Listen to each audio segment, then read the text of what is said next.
तो देखिए संसाधन तो नहीं पढ़ा होगा 7-8 क्लास में। मानव अपनी आवश्यकता पूर्ति करने के लिए जिन वस्तुओं का इस्तेमाल करता है उसे क्या करते हैं? संसाधन। यानी जिस वस्तुओं को प्रयोग करेगा उसे क्या होगा? संसाधन। ये भी क्या आपको संसाधन है। पंखा भी क्या है? संसाधन है। सभी प्रकार के आपको लगभग संसाधन इसको उपयोग करते हैं। तो ओकरे में आता है कि खाद्य संसाधन। तो खाद्य संसाधन कहने का मतलब होता है जो पदार्थ खाने जो होती है ना, उसी को खाद्य संसाधन कहते हैं। चावल को उपयोग करता है, गेहूं को उपयोग करता है, सरसों को उपयोग करता है, हर चीज को उपयोग करता है। और सभी क्या है? आपको खाद्य पदार्थ संसाधन है। क्या है? संसाधन। तो चलिए संसाधन आपको बोलने की कोई जरूरत नहीं है। संसाधन आप जानते भी होंगे और नहीं जानते होंगे वो आप इसको थोड़ा सा नोट कर लेंगे, है ना। मानव अपनी आवश्यकता पूर्ति करने के लिए, मानव अपनी आवश्यकता पूर्ति करने के लिए, पूर्ति है ना, पूर्ति करने के लिए जिन वस्तुओं का इस्तेमाल करता है उसे क्या कहते हैं? संसाधन। लेकिन अगर यहाँ पर अगर बोल दिया जाए, ध्यान दीजिएगा, पोषण के आधार पर अगर पूछेगा, ध्यान दीजिएगा, पोषण के आधार पर ही पढ़े होंगे कि पोषण के आधार पर अगर बात किया जाए तो जो जीव होते हैं वो 2 प्रकार के होते हैं। कितने प्रकार के होते हैं? 2 प्रकार के होते हैं। एक स्वापोषी बोल सकते हैं या इसी को कहीं कहीं स्वापोषण ही बोलते हैं। क्या बोलते हैं? या स्वापोषी या स्वापोषण। और दूसरा जो होता है आपका वो परपोषण या परपोषण को कहीं कहीं परपोषी भी लिख देगा। दोनों एक ही चीज है। कहते हैं जी परपोषी। कोई दिक्कत है? तो ध्यान दीजिएगा, पौधा जो है उसी को एग्जाम्पल जैसे निकल के आता है। तो जो आपको क्या है? स्वापोषी है। पौधा क्या है जी? अब बोलिए कैसे? तो परिभाषा याद रहने नहीं करेगा तो कैसे याद होगा? तो स्वापोषी या स्वापोषण किसे कहते हैं? तो जो जीव अपना भोजन स्वयं बनाता है। स्वयं के मतलब क्या होता है? अपने आप बनाता है, उसे क्या कहते हैं हम लोग? स्वापोषी। यानी पौधा जो है अपना भोजन स्वयं बनाता है। यानी जो भोजन स्वयं बनाते हैं, स्वयं भोजन बनाते हैं। ये क्या होते हैं? एक दूसरे पर ये क्या रहते हैं? निर्भर। एक दूसरे पे क्या रहते हैं? निर्भर। जेकरा मनुष्य भी आ जाता है, कुत्ता भी आ जाएगा, शेर भी आ जाएगा। और एक में जितना आ जाते हैं आपको हरे पेड़ पौधे। तो पौधा के बारे में पढ़ना आप बात आता है कि पौधे से प्राप्त होता है, पौधे से जो प्राप्त होता है वो क्या क्या होता है?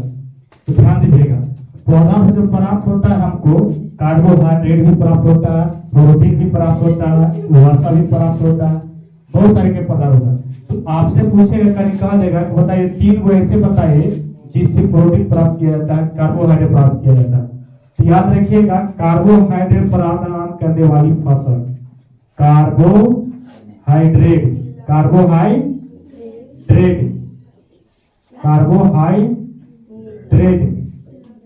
है ना। तो कार्बोहाइड्रेट जो प्राप्त होता है ये आपको मोटा अनाज से कहो। किससे होता है? तो मोटे अनाज से। मोटे अनाज, तो मोटे अनाज में क्या जाएंगे आपको? चावल आ जाएंगे, मक्का आ जाएंगे, गेहूं हो जाएगा, जौ हो जाएगा इत्यादि। ये सभी जो है आपकी फसल, जो चावल, मक्का, गेहूं, जौ, एकरा से आपको क्या मिलेगा? आपको कार्बोहाइड्रेट। क्या मिलेगा आपको? कार्बोहाइड्रेट। कोई दिक्कत है?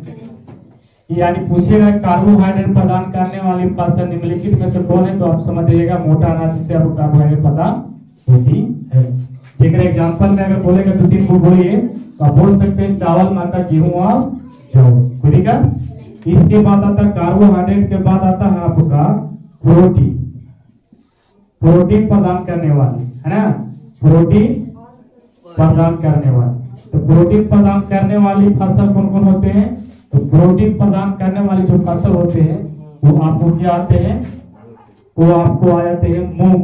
क्या हो जाएगा? जिसको हम लोग बोल सकते हैं दलहन। कुछ बोल सकते हैं दलहन फसल है, जिससे दाल प्राप्त किया जाता है ना। तो मूंग हो गया,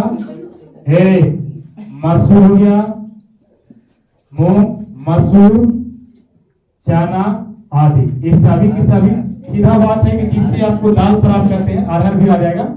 जितना भी इसमें दलहन चीज आएगा तो दालहन चीज से क्या प्राप्त होगा आपको? प्रोटीन मिलेगा। क्या मिलेगा? प्रोटीन। है ना। तो कभी कभी है ना हम लोग एक टाइम लगभग दलहन यूज कर लेते हैं दाल होला।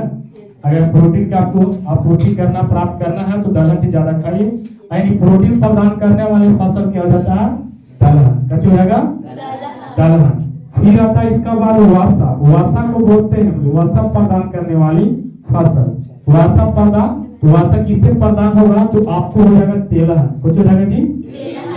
तेलहन। तो तेलहन फसल जितना भी आ जाएगा वो आपको क्या हो जाएगा? वर्षा प्रदान करने वाला है। कौन हो जाएगा आपको? वर्षा।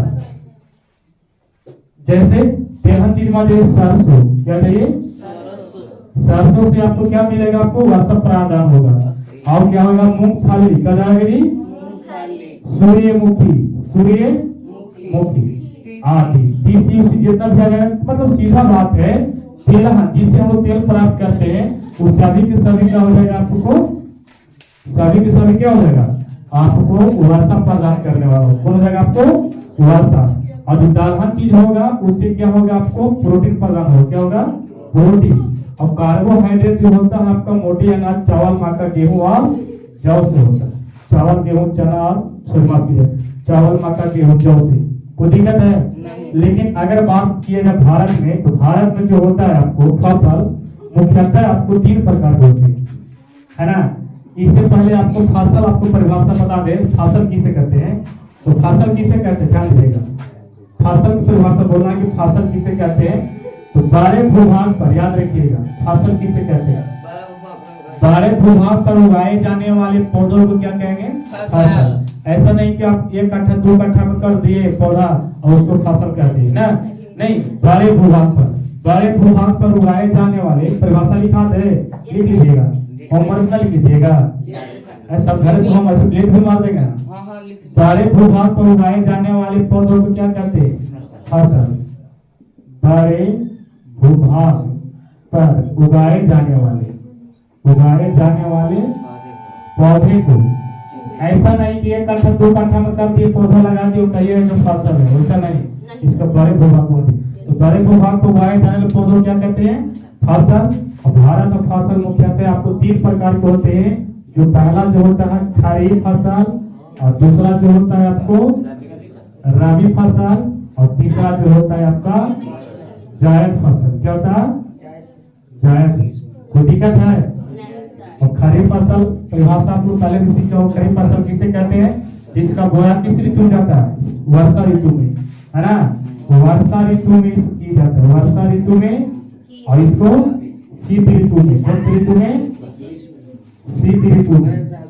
और ये आपको क्या हो जाएगा? ग्रीष्म ऋतु। कौन ऋतु जी? ग्रीष्म ऋतु में। आपको समझना होगा कि वर्षा ऋतु में क्या लगाते हैं? तो वर्षा ऋतु में लगाते हैं खरीफ फसल, और शीत ऋतु में क्या लगाते हैं? रबी फसल, और ग्रीष्म ऋतु में क्या लगाते हैं हम लोग? जायद फसल। अभी जो फसल लगा हुआ है हमारा खरीफ फसल, क्या लगा हुआ? जो कि वर्षा ऋतु में कर दिए हैं। एग्जाम्पल में चलने की जरूरत है नहीं, क्योंकि आप देख रहे हैं नजर के सामने चावल आपको मक्का एक साल जो है आपको किसमें आ जाएगा? एग्जाम्पल में खरीफ फसल किसको आ जाएगा? जिसको हम धान बोल सकते हैं। क्या बोलेंगे हम लोग? धान, मक्का।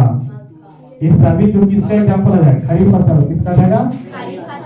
और शीत ऋतु में जिसको रबी बोलते हैं गर्मी के मौसम में काटा जाता है ना। तो शीत ऋतु में आ जाएगा आपको चना, है ना। गेहूं भी करेंगे वो शीत ऋतु में करेंगे, मटर करेंगे, सब आदि बहुत सारे हैं। और जायद फसल क्या होता है? जायद फसल में आपको होता है हरे साग सब्जियां, हरे साग सब्जियां, काकड़ी, तरबूज, खीरा, ये सब जितना आ जाएगा से हो जाएगा। और परिभाषा बोलना तो जोर बोल दीजिएगा। वही फसल जो वर्षा ऋतु में लगाया जाता है खरीफ फसल, वही फसल जो शीत ऋतु में लगाया जाता है रबी फसल, वैसा फसल जो ग्रीष्म ऋतु में लगाया जाता है जायद फसल। एग्जाम्पल दिया जाएगा एक में जितना आपको आ जाएगा खरबूजा, अच्छा लगेगी खरबूजा, है ना, ककड़ी, है ना, खीरा, जितना आपको आ जाएगा हरे पत्तेदार जितना हरे साग सब्जियां हो जाएगी। तो दिक्कत है? पूरा कर लेगा, इतना लिख लेगा होमवर्क में। चलो।